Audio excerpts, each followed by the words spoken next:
Hey Suzuki parents, Sensei here. In this video I want to talk about the idea or concept of one teacher at a time. So one teacher at a time means that the parent will not interfere or interject in the lesson verbally or through body language while I'm giving instruction. Okay, so if you want to say something to your child in between instructional segments, before or after the lesson, that's fine, but while I'm giving instruction or working through something, parents should refrain from interjecting into the lesson verbally or through their body language, such as moving in a chair, so it's obvious that there's some sort of discomfort on the parent's part in terms of what the child is doing, sighing, that sort of thing. And I'll explain that a little bit more in just a moment. Children should not be put in a situation where their attention is divided by instruction from multiple people, and that's the main reason why, because we're trying to cultivate focus skills. So dividing their attention between two sets of directions doesn't help us reach that goal. It's actually the opposite of helping someone focus by dividing their attention. In my experience, parents interject into the lesson because they find the child's behavior disrespectful. I will address disrespectful behavior in the lesson. That is part of what we're doing in the pre-twinkle phases, in the pre-twinkle level.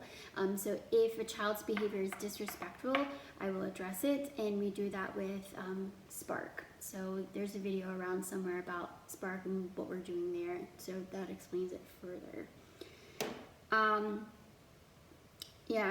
And sometimes it's always best to address a child's behavior immediately so they understand. However, sometimes it's just not appropriate for whatever it is that we're doing, so it will be addressed. It will be addressed, so you don't have to worry about that, okay, and interjecting because you don't think I'm going to address it. Parents also interject when they're uncomfortable with a child's frustration. So this is the point. I'm giving tasks that are slightly more challenging from where the child currently is, right? Struggle is required for growth. When the child is struggling, parents, because they're parents, feel like they need to jump in and help them. But helping is very different than rescuing the child. So we don't, because a child is struggling doesn't mean they need to be rescued. So don't rescue a child that doesn't need to be rescued by giving them directions without giving them ample chances to actually complete the task, right? They need a little more time to think through it. They will do it. So don't rescue them by jumping in and giving the answer, okay? Or giving instruction, like just do this, put your thumb here, do that, you know.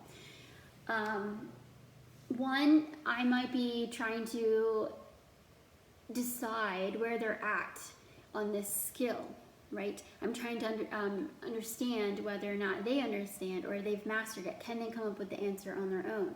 If you're constantly giving them the answer in the lesson, I cannot gauge where they are in their skill development because you're giving them the answer. Also, they will never develop the ability to think for themselves, right? We want them to be able to practice and play independently from myself and from you as a parent at some point. So we do need to make some space for them to have to think through things a little bit, okay? So don't rescue a child that does not need to be rescued. Struggling is good in this environment, okay? That's how we grow. Parents also interject by saying focus, okay? Which, when the child is off a task, they say focus or concentrate.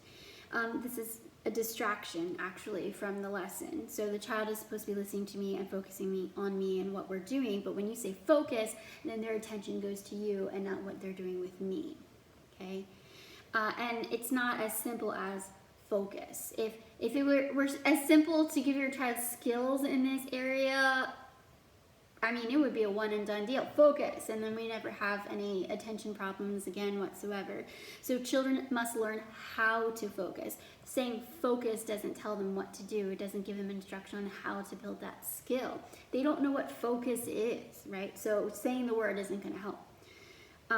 So, and I might also actually be literally in the middle of trying to develop a skill for focusing, and then you distract them by saying focus. Okay. Yeah, so during the lesson, it is very helpful if you find it difficult not to interject, to use your notebook and write down the things that are annoying you and frustrating. So to your child, it looks like you're just taking notes, you're writing down whatever you're doing, but you are doing something to pacify yourself, right? To keep from becoming a distraction. And that doesn't mean that you should check out entirely and not pay attention to what's going on. It's just you're actually being more helpful by not interjecting. Okay.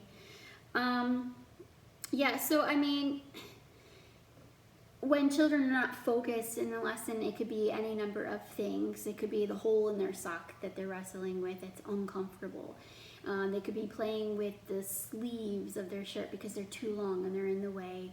They could need a snack. They might be hungry. They might need to go to the bathroom. These are all things that we want to consider before we come to lesson. Make sure children are well fed, watered, have had a chance to go to the bathroom, they're rested, they have practiced. Yes, that's another reason why children seem to be off task in a lesson, is because they haven't practiced and they're avoiding working with me because they know it's not going to go well, meaning they're not going to be able to do what I'm asking them to do. There hasn't been any improvement. Children also do things to pacify themselves when they're struggling, when they're faced with something that's uncomfortable. So doing repetitions on something is a challenge, it is a struggle, and it is uncomfortable until we learn that it's just part of the process. And very young pre-twinklers don't understand that. So it's an avoidance thing. They're avoiding having to do the work by walking away from me, by asking for a break, or saying they need to go to the bathroom, which is fine. Taking a break is good. It's just information for me to know what's going on and what we need to work on. But if that process is interrupted with interjections, I don't get the information I need to make judgments or understand assessments of where we are with everything. Yeah, so I think I addressed all of that. I'll do more videos in the future too on why children do what they do in the lesson.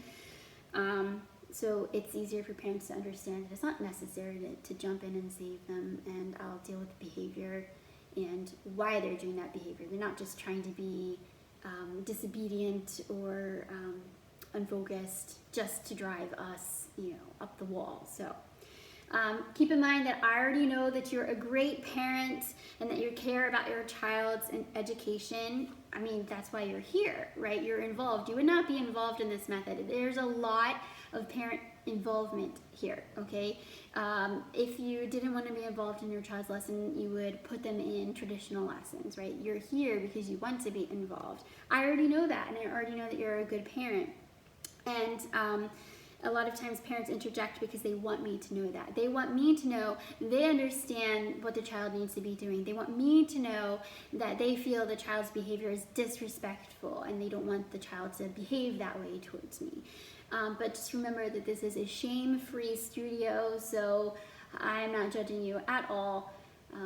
If your child is not focused or behaving disrespectfully, it's just we're building skills. You and I together are building skills to help them have those skills so that they can focus, they can be successful and respectful to other people. So help me to help you do that by not interjecting into the lesson. Questions are great before and after lessons. We can communicate in between lessons and that sort of thing. So, all right, guys, thanks for watching.